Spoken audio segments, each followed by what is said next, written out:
ওসমানী স্মৃতি মিলনায়তনে স্বাধীনতা পুরস্কার 2020 প্রদান অনুষ্ঠানে গণভবন থেকে ভার্চুয়ালি যুক্ত হয়ে বক্তব্য রাখছেন প্রধানমন্ত্রী শেখ হাসিনা।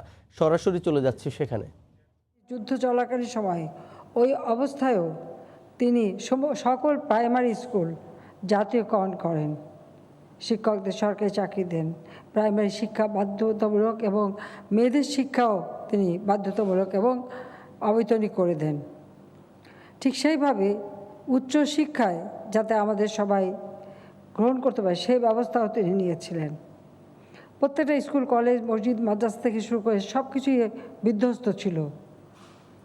সেই বিধ্বস্ত জিনিসগুলি কিন্তু একে একে তিনি আবার মেরামত করেন। রাস্তাঘাট, পুল, ব্রিজ, রেল ব্রিজ, এয়ারপোর্ট সবই বিধ্বস্ত ছিল, সেগুলি তিনি মেরামত করেন।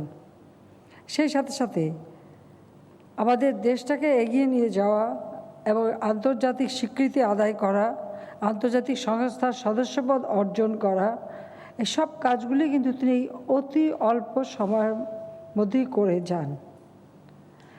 বাংলাদেশকে সামনের দিকে এগিয়ে নিয়ে যাওয়া, সেটাই ছিল তার লক্ষ্য এবং এই দেশ একটা ক্ষুধামুক্ত, দারিদ্র্যমুক্ত দেশ হবে, সেই লক্ষ্য নিয়েই তিনি কাজ করেছেন। তার পাশাপাশি আপনারা জানেন যে পাকিস্তানি হানাদার বাহিনী যে গণহত্যা শুরু করে 25শে মার্চ এবং 9 মাসের মুক্তিযুদ্ধে আমাদের বুদ্ধিজীবীদের হত্যা করা হয় এবং তারা আল বদর, আল শামস রাজাকার বাহিনী গড়ে তোলে এবং এই দেশেও কিছু দালাল এবং তাদের কিছু তাবেদারি খোসামতকারীরা এর সাথে সামিল হয়। আমাদের মা বোনদের যেমন একদিকে হানাদার বাহিনীদের কাছে তুলে দেয়, অপরদিকে আমাদের যারা জ্ঞানী গুণী বুদ্ধিজন তাদেরকে নির্বিচারে হত্যা করে। স্বাধীনতার পর কিন্তু জাতির পিতা বঙ্গবন্ধু শেখ মুজিবুর রহমান সেই আন্তর্জাতিক অপরাধ ট্রাইব্যুনাল গঠন করে তিনি এদের বিচার শুরু করেন এবং প্রায় 21,000-এর মতো গ্রেপ্তার করে তাদের বিচার করা এবং তাদের শাস্তিও দেওয়া হয়। এবং অনেকেই দেশ ছেড়ে পালিয়ে যায়, কেউ পাকিস্তানের পাসপোর্ট নিয়েও চলে যায়। কাছে যুদ্ধ অপরাধী বা মানবাধিকার লঙ্ঘনকারীদের বিচারও কিন্তু তিনি শুরু করেছিলেন। একটা দেশকে উন্নত করতে যা যা করণীয় তিনি সব পদক্ষেপই নিয়েছিলেন। আমরা স্বাধীন রাষ্ট্র, আমাদের স্থল সীমানা চুক্তি তিনি করে দিয়ে যান। বঙ্গোপসাগরে আমাদের যে অধিকার,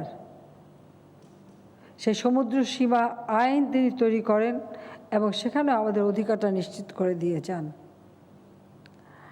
একটি স্বাধীন দেশ হিসেবে গড়ে তোলার এমন কোনো কাজ নাই তিনি না করেছেন। কিন্তু আমাদের দুর্ভাগ্য, যখন তিনি এই একটা বিধ্বস্ত বাংলাদেশকে গড়ে তুলে অর্থনৈতিক উন্নয়নের পথে যাত্রা শুরু করলেন এবং ক্ষমতাকে বিকেন্দ্রীকরণ করে গ্রাম পর্যায় পর্যন্ত মানুষের যাতে আর্থিক উন্নতি হয়, সে আর্থসামাজিক উন্নয়নের পদক্ষেপ তিনি নিলেন, ঠিক সেই মুহূর্তে 15 আগস্ট জাতির পিতাকে নির্মমভাবে হত্যা করা হলো। আর এই হত্যা শুধু রাষ্ট্রপতি হিসেবে তাকেই হত্যা করেনি, আপনারা জানেন যে আমার মা, যিনি সারা জীবন তার পাশে থেকে থেকে প্রতিটি আন্দোলন সংগ্রাম সব কিছুতেই তিনি সহযোগিতা করেছিলেন। নিজের জীবনে কোনো চাওয়া পাওয়া ছিল না, তিনি উজাড় করে দিয়েছেন এদেশের স্বাধীনতার জন্য, তাকেও নির্মমভাবে হত্যা করে। আমার 3টি ছোট ভাই, ক্যাপ্টেন শেখ কামাল, লেফটেন্যান্ট শেখ জামাল এবং ছোট্ট 10 বছরের রাসেল এবং কামাল জামালের নবপরিণত বধূ সুলতানা ও রুজি এবং আমার একমাত্র চাচা শেখ আবু নাসের সহ আমাদের পরিবারের অন্যান্য সদস্য, অর্থাৎ একই দিনে 3টি বাড়িতে তারা আক্রমণ করে। আর মেজো ফুর বাড়ি, সেজো ফুর বাড়ি, ছোটো ফুর বাড়ি এবং আমাদের বাসা, প্রতিটি পরিবারের সদস্যদের নির্মমভাবে হত্যা করে অথবা তারা আহত হয়। এবং এই হত্যাকাণ্ডের পর থেকে সেই যুদ্ধাপরাধী তাদের বিচার বন্ধ করা হয়, তাদেরকে মুক্তি দেওয়া হয়। যারা অবৈধভাবে সংবিধান লঙ্ঘন করে যারা ক্ষমতা দখল করেছিল, মিলিটারি ডিক্টেটর জিয়াউর রহমান ক্ষমতায় এসেই এই যুদ্ধাপরাধীদের বিচার বন্ধ করে দিয়ে যারা কারাগারে বন্দী ছিল তাদেরকে মুক্তি দেয়। আর যারা দেশ ছেড়ে চলে গিয়েছিল, এমনকি পাকিস্তানি পাসপোর্ট নিয়ে পাকিস্তানে চলে গিয়েছিল, তাদেরকেও ফিরিয়ে আনে। শুধু এখানেই শেষ না, তাদেরকে মন্ত্রিত্ব দেয়, উপদেষ্টা করে। জাতিপিতার হত্যাকারী, আত্মস্বীকৃত হত্যাকারী, যারা খুব গর্ব করে বলতো কে তাদের বিচার করবে, সেই খুনিদেরকে পুরস্কৃত করেছিল বিভিন্ন দূতাবাসের চাকরি দিয়ে, তাদেরকে পুরস্কৃত করে। একটি স্বাধীন দেশের নাগরিক হিসেবে একবার আপনারা চিন্তা করে দেখেন যে আপনাদের দেশ, স্বাধীন দেশ বাংলাদেশের দূতাবাসে কারা আছে আপনার রাষ্ট্রদূত হিসেবে অথবা দূতাবাসের আপনার প্রতিনিধি হিসেবে? তারা হলো জাতির পিতা বঙ্গবন্ধু শেখ মুজিবের খুনি, হত্যাকারী। তাহলে সে দেশের ভাবমূর্তি কী হতে পারে? ঠিক সেই সাথে সাথে আমাদের যে মুক্তিযুদ্ধের চেতনাগুলি একে একে তা নস্যাৎ করা হয়। যে 7ই মার্চের ভাষণ এদেশের মানুষকে উজ্জীবিত করেছিল, সে ভাষণ নিষিদ্ধ হয়। ইতিহাস থেকে জাতির পিতার নামটা পর্যন্ত মুছে ফেলার প্রচেষ্টা করা হয়, ইতিহাসকে বিকৃত করা হয়।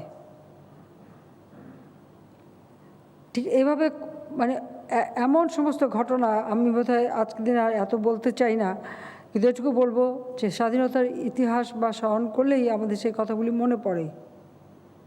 21 বছর পর আমি যখন সরকার গঠন করি, তারপর থেকেই বাংলাদেশের ইতিহাস মানুষের সামনে তুলে ধরার আমরা চেষ্টা করি। কারণ আমরা তো মুক্তিযুদ্ধে বিজয়ী জাতি। তো বিজয়ী জাতি কেন আমরা অন্যের কাছে হাত পেতে চলবো, মাথা নিচু করে চলবো? বিজয়ী জাতি সারা বিশ্বে বিজয়ের বেশেই চলবে। 75-এর পর আমরা সেই সম্ভাবনা এবং অধিকারটা হারিয়েছিলাম, কিন্তু সেটা আবার পুনরুদ্ধার করে জাতির পিতার যে স্বপ্ন এবং যে চেতনায় আমার লাখো শহীদ বুকে তাজা রক্ত দিয়ে স্বাধীনতা এনে দিয়ে গেছে, তাদের সেই আত্মত্যাগের কথা, আমার লাখো মা বোন তাদের মহান আত্মত্যাগের কথা স্মরণ করেই আমরা এই বাংলাদেশকে আবার গড়ে তুলতে চাচ্ছি, ক্ষুধামুক্ত, দারিদ্র্যমুক্ত সোনার বাংলা হিসেবে। এবং বাংলাদেশের মানুষের একবারে দোরগোড়ায় স্বাস্থ্যসেবা পৌঁছে দেওয়া, লেখাপড়া এবং শিক্ষার ব্যবস্থা যেন প্রতিটি মানুষ পায় তার ব্যবস্থা করা, যোগাযোগ ব্যবস্থার উন্নতি করা, প্রত্যেক ঘরে ঘরে আলো জ্বালানো, প্রতিটি গৃহহারা ভূমিহীন মানুষের ঘরবাড়ি তৈরি করে দেওয়া, অর্থনৈতিকভাবে আত্মনির্ভরশীল করা, আত্মমর্যাদাশীল করা, কারো কাছে ভিক্ষা চেয়ে হাত পেতে নয়, নিজের পায়ে দাঁড়িয়ে সম্মানের সাথে বিশ্ব দরবারে মাথা উঁচু করে চলা, এই লক্ষ্য নিয়েই কিন্তু আমরা রাষ্ট্র পরিচালনার দায়িত্ব নিচ্ছি। আজকে আপনারা যারা এখানে বিভিন্ন ক্ষেত্রে পুরস্কার প্রাপ্ত, আমি আপনাদেরকে আন্তরিক অভিনন্দন জানাই। কারণ আপনারা সকলে আপনার স্ব ক্ষেত্রে বিশেষ অবদান রেখে গেছেন। আমাদের চিকিৎসা সেবা বলেন, শিক্ষা বলেন, সংস্কৃতি সেবা বলেন, প্রতিটি ক্ষেত্রেই আপনাদের অবদান রয়ে গেছে। কাজে আমি আপনাদের আন্তরিক অভিনন্দন জানাই। আমরা যেন স্বাধীন জাতি হিসেবে মর্যাদা নিয়ে চলতে পারি। আমাদের লক্ষ্য ছিল, এটা মুজিব বর্ষ, জাতির পিতার জন্মশতবার্ষিকী আমরা উদযাপন করছি। এই মুজিব বর্ষে আমরা যেমন আমাদের দারিদ্র্যের হার, যেটা আমি সরকার গঠন করে পেয়েছিলাম 40 ভাগ, তা 20 ভাগে আমরা নামিয়ে এনেছিলাম। তো বাংলাদেশকে আমরা দারিদ্র্যমুক্ত করব, ক্ষুধামুক্ত করব, উন্নত সমৃদ্ধ করব, দেশের কোনো মানুষ যেন না খেয়ে কষ্ট না পায়, সেদিকে লক্ষ্য রেখেই কিন্তু আমরা আমাদের বিভিন্ন কর্মসূচি বাস্তবায়ন করে যাচ্ছি।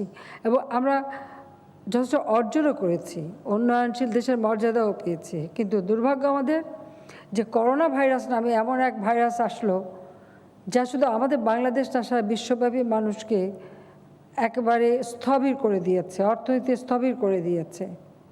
কিন্তু সেটা মোকাবেলার জন্য আমরা আমাদের প্রাণপণ চেষ্টা করে যাচ্ছি। যেন আমাদের দেশের মানুষগুলি যেন এর থেকে সুরক্ষা পায় এবং মানুষ যেন ভালোভাবে চলতে পারে এবং আমাদের অর্থনীতির গতিশীলতা যেন না হারায়। আর তাছাড়া দেশের উন্নয়নে আপনারা জানেন অনেকগুলি মেগা প্রজেক্টও আমরা নিয়েছি, অনেক কাজ আমরা করে যাচ্ছি, যোগাযোগ ব্যবস্থার উন্নতি আমরা করে যাচ্ছি। আমরা খাদ্য উৎপাদনে প্রায় স্বয়ংসম্পূর্ণতা অর্জন করে উদ্বৃত্ত খাদ্যের দেশে আমরা উন্নীত হয়েছি। আমরা খাদ্য নিরাপত্তার সাথে সাথে এখন আমরা পুষ্টি নিরাপত্তার ব্যবস্থা করে যাচ্ছি। এভাবে মানুষের মৌলিক চাহিদাগুলি যেটা আমাদের সংবিধানে রয়েছে সেই চাহিদাগুলি পূরণ করবার প্রত্যেকটা পদক্ষেপেই আমরা কিন্তু হাতে নিয়ে আমরা কাজ করে যাচ্ছি এবং সাথে সাথে আধুনিক প্রযুক্তি শিক্ষা দেওয়া এবং প্রযুক্তি ব্যবহারের দিকেও আমরা বিশেষ দৃষ্টি দিয়েছি। তাই তো আমরা 2008 নির্বাচনে বাংলাদেশকে ডিজিটাল বাংলাদেশ হিসেবে গড়ে তুলব ঘোষণা দিয়েছিলাম। আজকের বাংলাদেশ ডিজিটাল বাংলাদেশ, সে কারণেই অন্তত এই অনুষ্ঠানে সরাসরি আপনাদের সামনে উপস্থিত না হতে পারলেও এই যে আমরা সেই ডিজিটাল পদ্ধতিতে ভার্চুয়ালি আপনাদের সামনে উপস্থিত হতে পেরেছি এবং আমি ধন্যবাদ জানাই আমাদের মাননীয় মুক্তিযোদ্ধা বিষয়ক মন্ত্রীকে যে তিনি আমার পক্ষ থেকে আপনাদের হাতে পুরস্কার তুলে দিয়েছেন এবং এই অনুষ্ঠানটা সুন্দরভাবে আমাদের মন্ত্রিপরিষদ সচিব পরিচালনা করেছেন এবং যারা আয়োজন করেছেন এই করোনা ভাইরাসের মধ্যেও যে এই আয়োজনটা করতে পেরেছেন সেজন্য আন্তরিক ধন্যবাদ জানাচ্ছি। কারণ আসলে প্রতি বছর 25শে মার্চ আমরা এই পুরস্কারটা দিয়ে থাকি, কিন্তু এবারে ওই মার্চ মাসেই এমনভাবে করোনা ভাইরাসের প্রাদুর্ভাব দেখা গেল যে তখন বাধ্য হয়ে আমরা সকল অনুষ্ঠান স্থগিত করলাম। এমনকি জাতির পিতার জন্মশতবার্ষিকীর যে অনুষ্ঠান 17ই মার্চ আমাদের ব্যাপক হারে করার কথা ছিল সেটাও আমরা সেই লোক সমাগম না করে আমরা এভাবে ভার্চুয়াল অনুষ্ঠান করতে বাধ্য হলাম। কারণ করোনা ভাইরাস তখন সারা বিশ্বে এমন একটা আতঙ্ক ছড়িয়ে ফেলেছে এবং অনেক মানুষ ইতিমধ্যে মারা গেছে এবং আমাদের একজন পুরস্কারপ্রাপ্ত আজিজুর রহমান সাহেব তিনিও মারা গেছেন। আমি তার আত্মার মাগফিরাত কামনা করি এবং করোনা ভাইরাসে যারা মারা গেছে তাদেরও সকলে আত্মার মাগফিরাত কামনা করি এবং যারা এখন অসুস্থ তারা দ্রুত রোগ মুক্তি হোক সেটাই আমরা কামনা করি। যে কারণে আমরা সেই 25শে মার্চের অনুষ্ঠানটা করতে পারিনি। তারপর আমি চিন্তা করলাম যে যেহেতু স্বাধীনতা পুরস্কার এটা যেভাবে হোক সকলে হাতে তুলে দেওয়া এটা আমাদের কর্তব্য, যে কারণে এই ব্যবস্থাটা আমাদের নিতে হলো। যাকে এটুকু আমরা যে দিতে পারলাম এটাই হচ্ছে সবথেকে বড় কথা। আর প্রত্যেকটা মানুষ যখন একটা সমাজের জন্য, একটি জাতির জন্য, একটি দেশের জন্য অবদান রাখে তাদের একটা সম্মান করা, গুণীজনের সম্মান করা, এটা আমি মনে করি আমাদের কর্তব্য। সেই থেকে আমরা এই ব্যবস্থাটা দিচ্ছি স্বাধীনতা পুরস্কার। যে আপনারা, আমি শুধু এইটুকু বলবো যে দোয়া করেন যেন আমরা বাংলাদেশকে এগিয়ে নিয়ে যেতে পারি আর করোনা ভাইরাসের হাত থেকে যেন আমাদের দেশের মানুষ, শুধু দেশের মানুষ, দেশে প্রবাসে যারা আছে বা সারা বিশ্বই যেন মুক্তি পায়। আর আমাদের সকলকে আমি অনুরোধ করব যে স্বাস্থ্য সুরক্ষাটা মেনে চলতে, যেন আবার নতুনভাবে এই প্রাদুর্ভাব দেখা গেছে ইউরোপে ব্যাপকভাবে এবং ইউরোপে যখন আসে এর ধাক্কাটা আমাদের দেশেও আসে।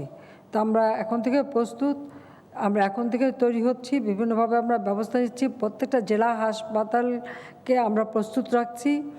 আমি করোনা ভাইরাস দেখার সাথে সাথে আপনারা জানেন যে 2000 ডাক্তার নিয়োগ দিয়েছি, প্রায় 6000 মতো নার্স আমরা নিয়োগ দিয়েছি, আমরা টেকনিশিয়ান নিয়োগ দিয়েছি এবং আমরা সব রকম চিকিৎসার জন্য এবং সেবার জন্য যা যা করণীয় আমরা কিন্তু সে পদক্ষেপ নিচ্ছি। কাজে সেভাবে আমরা চেষ্টা করে যাচ্ছি যে এই অবস্থা থেকে যেন আমাদের দেশটা মুক্তি পায়। তো আমি আবারও সবাইকে ধন্যবাদ জানাই যে আপনারা, এবং আন্তরিক অভিনন্দন জানাই যে আপনারা আজকে এই পুরস্কারটা গ্রহণ করতে কষ্ট করে এসেছেন। আর সেই সাথে সাথে আপনাদের সকলের সুস্বাস্থ্য কামনা করি। আর বাংলাদেশের জনগণের জন্য আপনারাও দোয়া করেন যেন জাতির পিতার স্বপ্নের ক্ষুধামুক্ত, দারিদ্র্যমুক্ত সোনার বাংলাদেশ যেন আমরা করতে পারি। সবাইকে আন্তরিক ধন্যবাদ।